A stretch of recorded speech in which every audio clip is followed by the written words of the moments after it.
Hi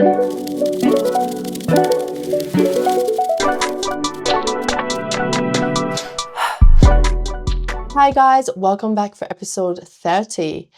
So last week we discussed case studies and how they're a powerful sales tool. And the big lesson with that one was proof and persuasion is faster results.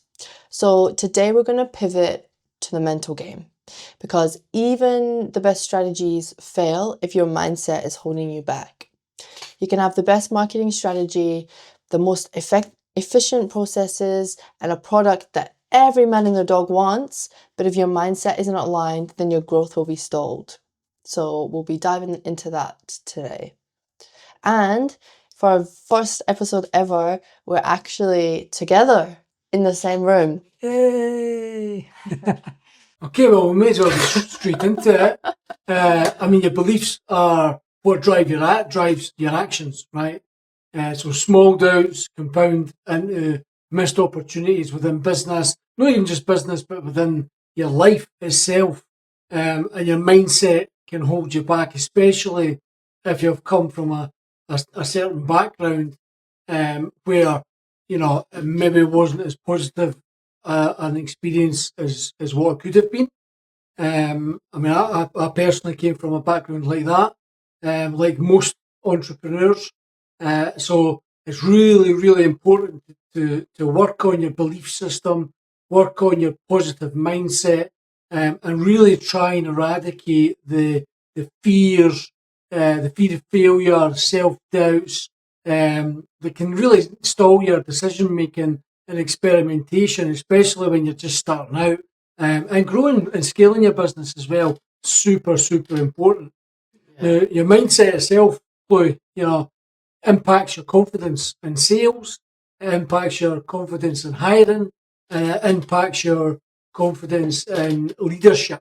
And leadership is massive, especially when it comes to your business vision and kind of relaying that vision to your, not just your clients and things, but your internal team, you know. So growth is as much as internal as it is external. Yeah, I definitely agree. I think when you lack that confidence, you know, you're less likely to make those risks because of the fear of like failure or being seen as a failure, I guess.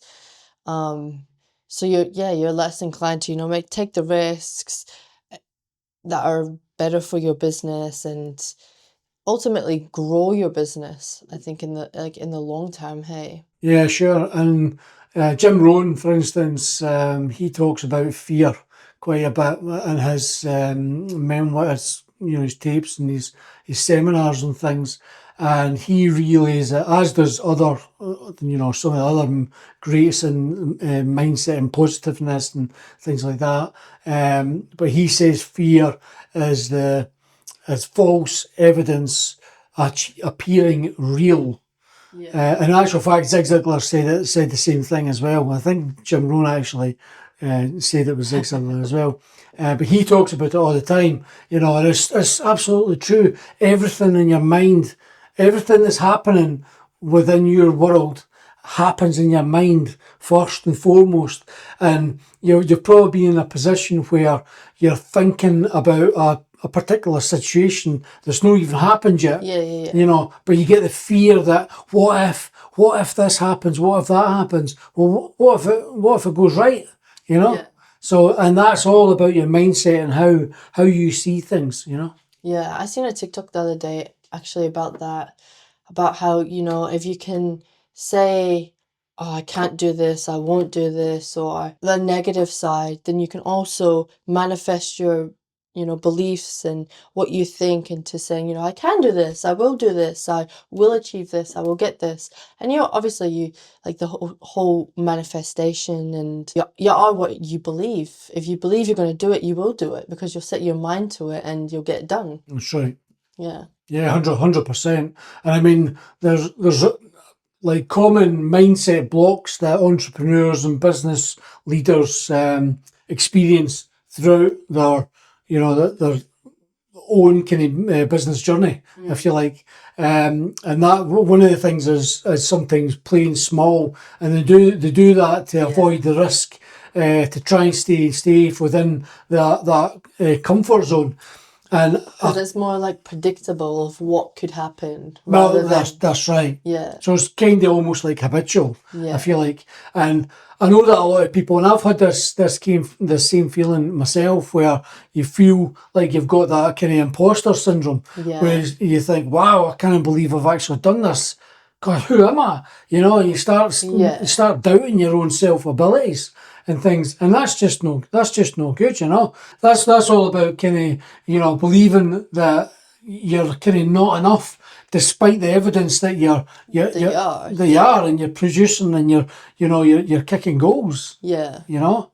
And I think even, like people go through different stages of life, and sometimes you'll be doing so much and you feel great because you're smashing all these goals, and then there might be a period of time where maybe things are quiet or you're not smashing the goals at this specific time, so you start to doubt yourself and you start to put yourself in a box of, oh, I'm not good enough and all that, but you are. And every single day, no matter what you do, you're always good enough, and you are always enough. But see, I think one of the problems where people get that sometimes is the kind of fear of judgment of others. Yeah. From others, yeah. From others, yeah. So, because, like, as much as we're told not to judge, the first thing people do is they judge you on everything. Yeah. What you wear, how you present yourself, how your hair's cut.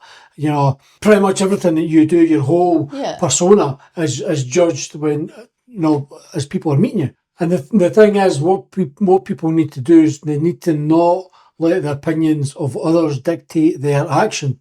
What they need to do is need to look inside themselves. But that's the whole thing about understanding yourself, and everybody probably understands and knows about this whole gut feeling. And that you should always go with your gut feeling, because that's your own intuition, and your some people might call it the universe or God or whatever it is to that particular person, but that's your own intuition, your own consciousness helping you make good decisions, and making sure that you're not kind of in that headspace where you're taking on other people's judgments to almost like to heart, if you like, and that's about building resilience and building a strong mindset, a strong positive mindset. Yeah.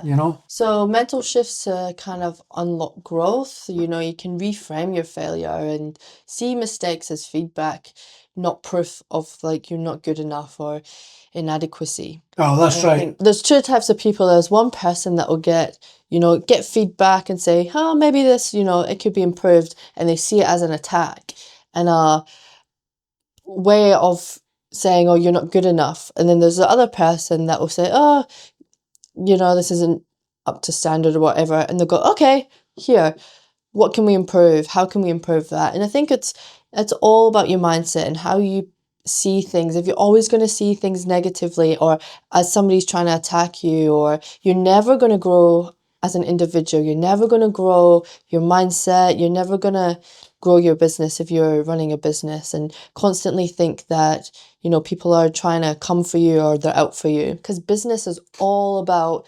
failing, adapting, innovating, and it's a never-ending cycle. So if you cannot take on somebody's feedback and you're constantly seeing it as an attack on you or your personality, maybe, I don't know, then you just take it personally. Yeah, you're just never going to be able to run or grow a business. That's right. To the effect that you want to. And the thing is, and I'm actually quite bad for this myself, is always trying to be perfect before launching things, right? Yeah. Like, especially when you're building software, you want to get that next feature in, because if you get that next feature in, everybody's going to love it before they even know that it's even a thing. Yeah. And that can hold people back massively, and I've been bad for that. In fact, I still am. With our application that we've got, and we'll get it done by this day. And then before you know it, it's 3 months down the line, past the date that we originally plan to get moving, because something else has came up like AI. Oh, we need to get AI into to do write our titles or whatever it is. But the whole thing is you need to kind of get started, and that whole thing about reframing failure.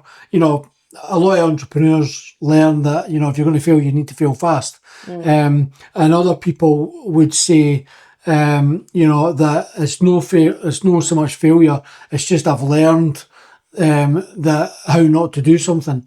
So you've heard Thomas Edison, who created the incandescent light, and he was asked by someone in media and in the papers and things about how do you feel about failing 10,000 times. And what his response was, I never failed 10,000 times. I just found 10,000 ways that didn't work. So that's about that's the whole thing about reframing and making sure that how you see things can make a massive difference in how you continue to progress, and your mindset and your positiveness, because you need to be positive, because there's always going to be, even though I get up in the morning and I'm super happy just to be alive. But throughout the day, there's challenges and things that's presented to you, not because it's something that you've done, but just life itself takes over. And you mustn't let these things kind of get in your way. You need to keep positive, think about it, and then when you sit and think about a solution to the problem, I can guarantee you it'll always present itself. Yeah. The thing you need to do is you need to focus on what you control, not the external factors or outcomes or other people's opinions, because what people say doesn't necessarily matter to you. If you focus on what you control and what you do, then your life is just so much better, because you're not worrying about what other people are saying, drama, or anything like that. That's right. Jim Rohn says that whatever anybody says about you is none of your business, because if somebody's judging you or somebody's talking about you, they're judging and talking about you from where they are in their journey. That's got no reflection on you either. What this has stuck with me. What Mum used to say is, if somebody's talking bad about you, then thank God they're not talking bad about somebody else. That's right. So you should be thankful for it, I guess. Yeah. That's stuck with me. And with Sophie too, when she says anything like, oh, these kids are talking about me, I'd say, oh, that's good. Thank God, They're not talking bad about anybody else, so you're saving somebody else from being upset or hurt, The thing is, if you understand how energy works and things, our words, like when you're at school, you're learning words, right? And they call that spelling. Yeah. And that's because our word is our wand, if you like. Now I've obviously done a lot of reading and comprehension and understanding of, how your words affect your entire world around you. As does, as Jim Rohn says, the 5 closest people you hang around with is what you'll actually become, which is why you need to choose your friends wisely. And not just your friends, but your business associates. That's why we created the 1% Club. And we will only want growth-minded people that want to grow, that are hungry for the growth.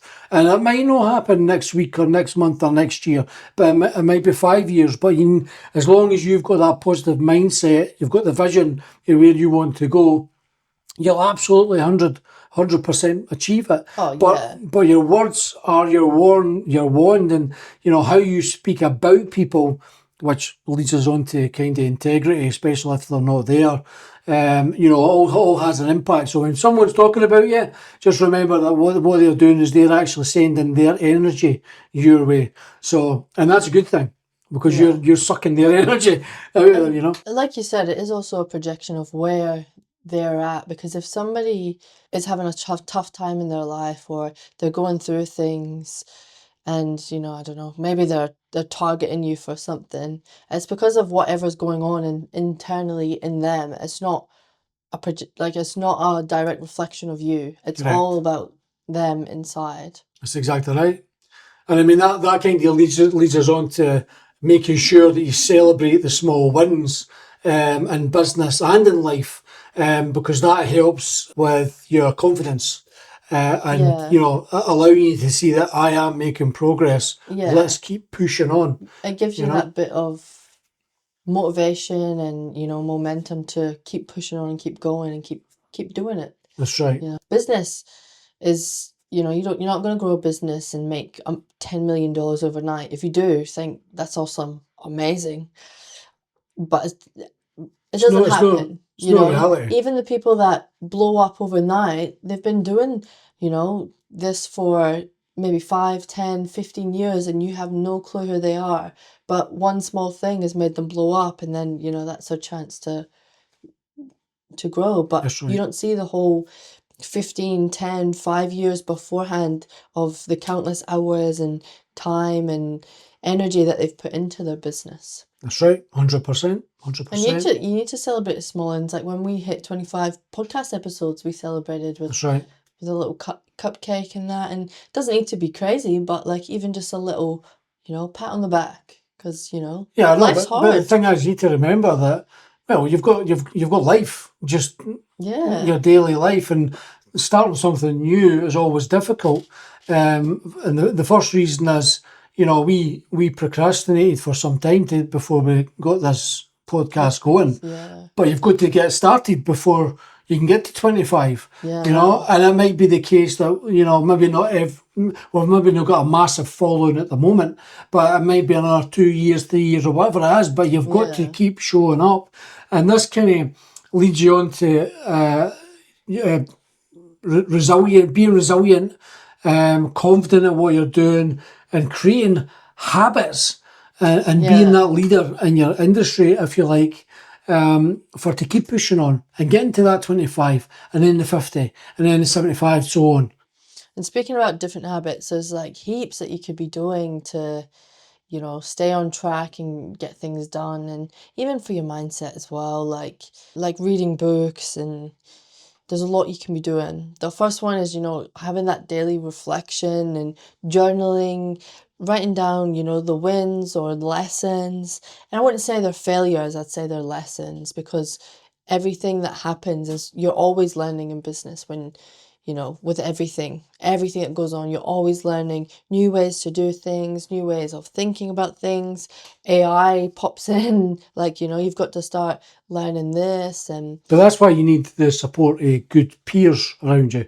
You know, and mentors and a good team. And again, it goes back to what Jim Rohn was saying. You know, you need to fill the room with people that you can learn. Yeah. And if you're the smartest person in the room, you're in the wrong room. Yeah. You know, you need to be constantly learning all the time. You know. Yeah. And in actual fact, like real learning starts once you leave school, you know, formal education. That's when real education starts. Yeah. And it's got to be an ongoing thing, because things change all the time. You've got to keep your, if you want to be at the top of your game, and you want to be bringing in the you know, the readies, if you like, the money. And it's not just about the money. I mean, the money is part of what you're actually seeking. I believe what everybody's looking for is freedom, rather than the money, because the money comes through doing everything else that you're doing, you know. In fact, what Jim Rohn talks about is actually who you become, rather than the than journey that you go through. That's exactly right, you know. And the thing is, and I know that all the greats talk about this as well, you know. In fact, Brian Tracy talks about Eat That Frog, and that's about deliberately taking, if you've got like a goals list, and you've got a task, or goals, and you've got tasks, daily tasks to get done, you know, there's generally tasks that you don't want to do, and you put aside in favour of the tasks that you want to do.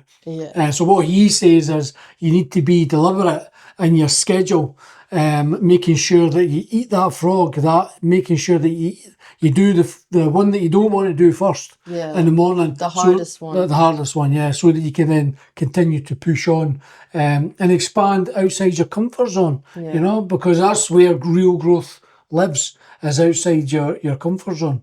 Yeah. I'll tell you something else. What I would 100%, if people aren't doing this, what they need to be doing is they need to be creating a vision board, and utilising visualisation.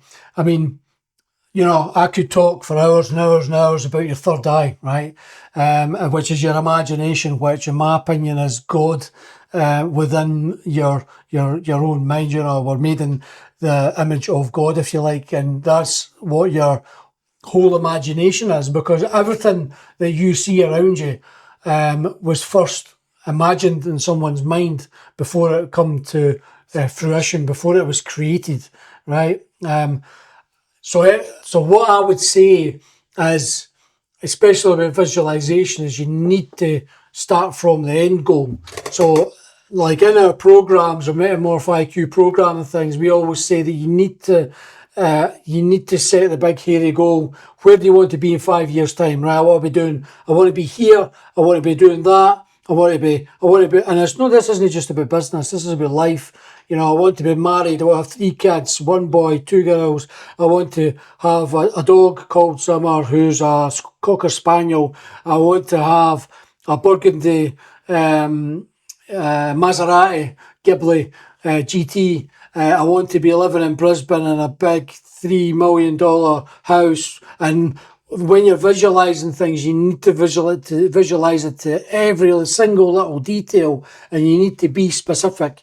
And Brian Tracy talks about this as well, about being really specific on your goals. And if you're not specific, and this goes back to the law of attraction as well, you can attract things into your life that aren't actually what you're wanting. So, for instance, by me saying, I'm visualizing a Maserati, and then on my wedding anniversary, I got a Maserati bracelet, which I absolutely love. But it's a Maserati, right? So when I'm visualizing, I need to actually visualize the car, getting in the car, smelling that leather, and really feeling the senses of it all. And that's essentially what growth is all about. You know, that's what creation itself is all about. And I've actually seen so many people that there was one person, I can't remember who it was, but they went into the dealership, and I think it was a Porsche dealership, and sat in the car, felt it, took it for a test drive, visualized themselves, you know, having this car, driving it everywhere, and then like a couple of years down the line or a year down the line, they bought the car. Well, I'd done exactly the same thing. I went into the BMW garage in Kirkcaldy when we lived in Scotland, and I went into the car, I smelt the seats, I positioned the seat in my position, I put my hand on the steering wheel, I was moving the wheels, you know, I was fidgeting with all the little bits and bobs, I was imagining myself driving it out, and then within 30 days I was driving that brand new BMW 3 GT at the garage for the first time. I was only 29 years old. Now, if you go back to when I was 23, you know, we're living in an ex-council house, which myself and my wife had purchased when we were in our early 20s. You know, we were struggling. I mean, there was times when, you know, I had to go down and get some tinned food for my mum because we couldn't afford to buy food because we had to pay for the mortgage and all this kind of stuff. And I was doing my degree, and Nicola was doing her degree, but she was working full time at the same time as well. You know, but even at that time, you know, when I was driving a Kia Pride at the time, which cost me £200, which I bought from a guy in Lochgelly. You know, when I was going to college, I used to I can remember passing a guy in a 3 Series BMW, and I said to myself, how can he afford that? Because it didn't look any older than me, you know. And then this was when I was like 23. You know, fast forward six years, and in that 6 years, I'd got my degree. I'd started a business which was doing absolutely well, fantastic. We bought both me and Nicola bought brand new BMWs. We built our first house at 29 years old, and we're going 4 big holidays a year. I mean, that's amazing. But I didn't understand anything about the law of attraction at that point, and how visualization and things can bring things into your life, you know. And this is when even back then I didn't read books. And it wasn't until at the age of 32 that I started reading books and understanding more about self-development and spirituality, and I understood more about the Bible and what Jesus was teaching, and the law of attraction and how things actually work like that. And this is exactly why Jesus says that, as soon as you ask for it, he's already given it to you, because what you're actually doing is you're just attracting things into your life by who you become. And then you need to believe that you've already received it. Yeah. So you need to go about your daily life like you've already got what you've wanted. And if you look back, when I look back in my life, go through that whole journey, goodness me, it was like a little weight had been lifted off my shoulders. I was like, holy crap, that's why that happened, and that's why that happened, because I was doing this and I was doing that, and it bloody works. So now, visualization is a massive, massive part of knowing where you're going, where you want to be, setting your goals, and going out to get to where you want to be, where you want to go, Yeah, 100%. And another one is your physical health routines. Your body fuels your mind. So get to the gym, eat healthy, and go for walks. Really just make sure your mind, your physical health is, up there as well. Your consistency builds belief. Yeah, 100%. I mean, the physical side of things, I know it myself when I'm developing software, and it's just sometimes you look at a bit of code and you think that should be working, and it just isn't Don't working. see it, yeah. And you think to yourself, okay, I've been doing this for like 4 hours straight, I've not taken a break. It's like a developer in the corner of a dark room, pushing pizza under the door. Maybe I need a break. And I kid you not, when I'm walking around the block with summer around the park, I've actually worked it out in my mind, because I talk to myself all the time. That's the best advice I get, right? And so what happens by the time I get back, I've already worked out what the problem was and I've solved it. I get back, and it's fixed, it's done. But another thing with that too is like going to the gym, like, if you look good, you feel good, you perform better in all aspects of your life. And I know since I've had my coach and I've been going to the gym, like, I have more energy, I want to do things, like, I'm like, let's get to it, like, you get to the goals and you get things done quicker. That's right. And the thing is, once you're meeting your goals and you're getting to where you want to be, you want to keep pushing on. You want to keep the progress going. You become hungry for that success, knowing that way now, I've already done this and I've already done that. This is actually, if you just keep pushing on and keep motivated. And I know Brian Tracy says, how do you eat an elephant? Yeah. One bite at a time. I think you said this in the last episode. But that's absolutely true, right? Because what happens is people set big goals and they think, I'm never going to be able to achieve that. And then they wonder why they don't, because they try and go for it head on. Because they take on they look at the big picture rather than breaking it down into smaller goals. Yeah. So you should be creating a bigger goal and then breaking that down into smaller goals. Yeah. So that you can eat that elephant one bite at a time. Your little stepping stones to That's exactly right. Yeah. I can mind Zig Ziglar, he talks about as well, motivation, and, somebody asked him about, how do you keep motivated on a daily basis? And his analogy was, well, you get up and you wash daily. So motivation doesn't come naturally. Yeah. You've got to keep working on it on a daily basis, And habits. That's right. You habits get up, again. you brush your teeth, you shower, you eat breakfast, you go to work, or you work for yourself. And at night it's the same. You go for a shower, you brush your teeth, you get in bed.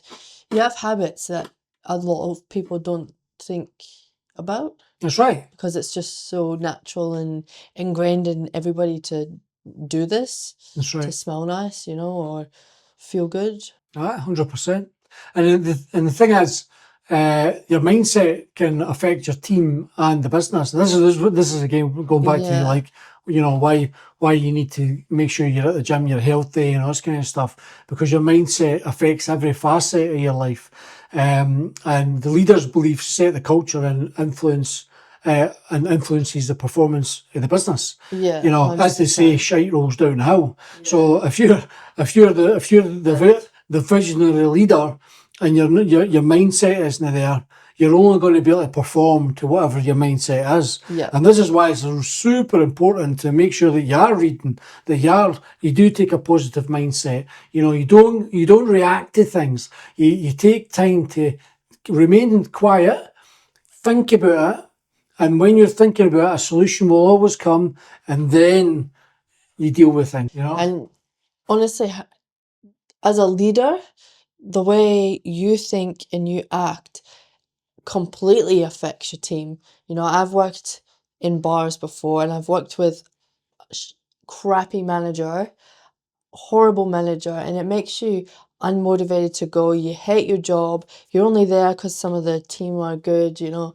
You hate seeing them, and it's not a way to live life. Whereas I've also had worked in a bar with Vince, who was the bar manager, and he just had such a, you know, such a visionary way of thinking. He was always, you know, teaching you new things to do in there, and you know, always had your back. And he made, you know, made everyone happy to be at work. Everyone wanted to go to work. Everybody wanted to do the extra hours. Yep. Even if we weren't working, we'd come in just to hang out with each other. And that's what you want. You want that, you know, that family type of culture where everyone feels safe, they're happy to come to work, they want to come to work, and you know, they want to strive for that, you know, bit better for the company, for you, for everybody else that's there. It's because they feel like they're part of a team, and you know, a confident, action-orientated mindset inspires the team to take initiative. So what happens is the team take that initiative and they do the things probably even better than what they would do if they had a manager with a poor mindset who wanted to micromanage, and I mean that itself will just kill team morale, and they'll just move on to pastures new, you know. Well, you need to allow your team to grow in themselves in their jobs as well. If they don't have the room to grow themselves and take initiative on things, then they're never going to be able to grow. The business isn't going to grow. Everything's just going to be stuck where it is. And we've seen that with 100%. with businesses, Yep. where, you know, it's their way or the highway. And it can't be like that, because it needs to be a team. There's so much that's involved in growing a business that you need a team behind you to help. 100%. And mindset shifts can improve decision making, creativity, and resilience across the entire organisation. And I mean, when we're working with organisations and teams, you know, we're always positive. And you know, when we start initiating strategies and start on the execution with or without teams and things like that, you know, everything is always on a positive note.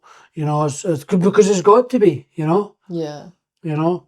And even the small little changes, like, you know, starting your day with a win or shifting your perspective on a challenge, can compound into bigger results. 100%. And I used to actually work in a beauty salon in Mackay, where every single morning we would come together as a team and we'd do like a little 10-minute team thing where we talk about positive things that are going on in our lives, or, you know, a win that we've had this week, whether it's big or small. And it would just help everybody, you know, feel good. You know, the rest of the team are saying, wow, that's amazing, like, congratulations on doing that. Like, you know, I wouldn't be able to do that, you've done that. Or, you know, and it makes you feel that bit better, a bit like, oh, you know, I'm happy to be here, I'm happy to be at work. Your mindset improvement is a must, because the business grows when your mindset grows, when you grow. I can remember when I must have been, it was before I started the business, so I must have been maybe 21 or 22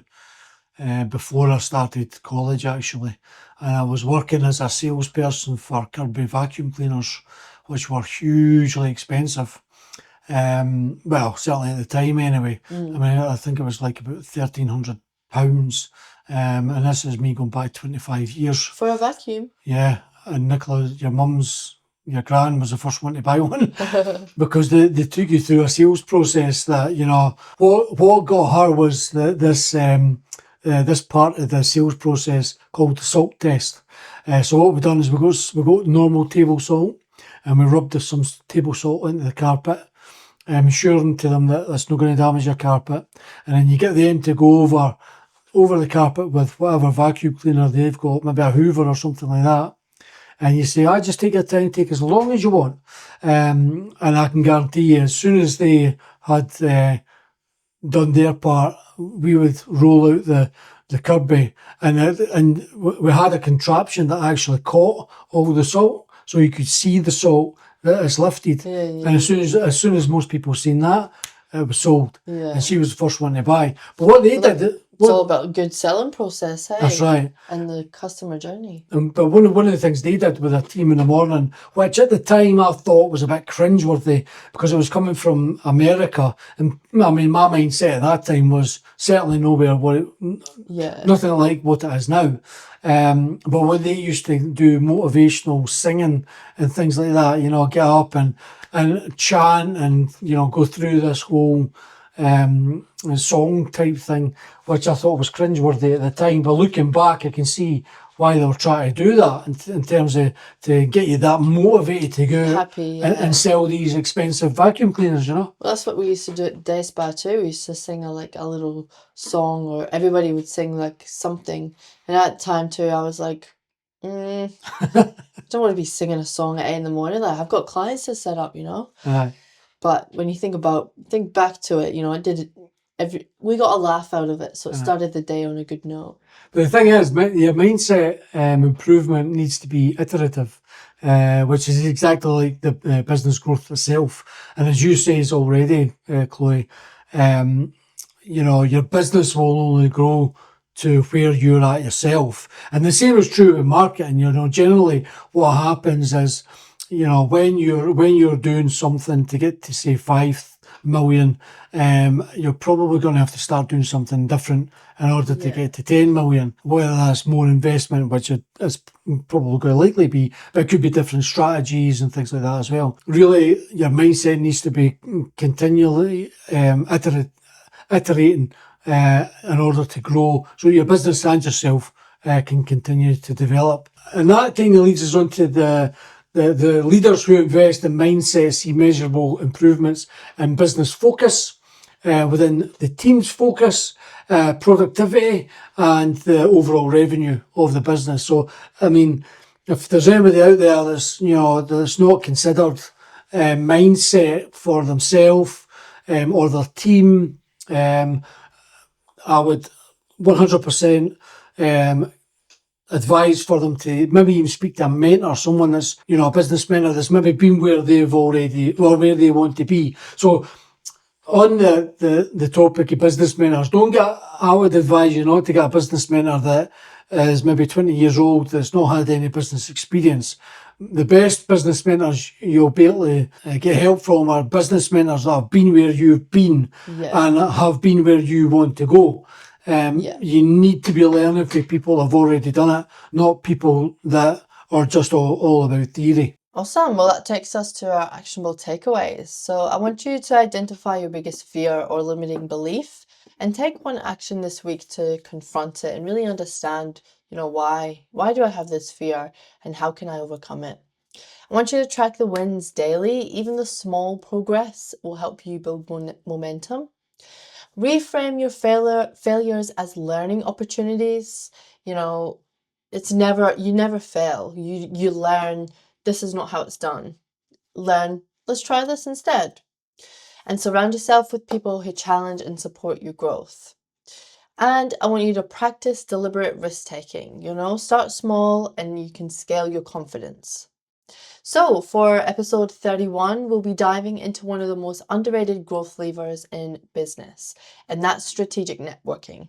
Not the awkward small talk or collecting business cards kind of networking, but the kind of relationships that open doors, create partnerships, and generate real opportunities. You know, we'll break down how to network with intention and how to turn connections into collaborations.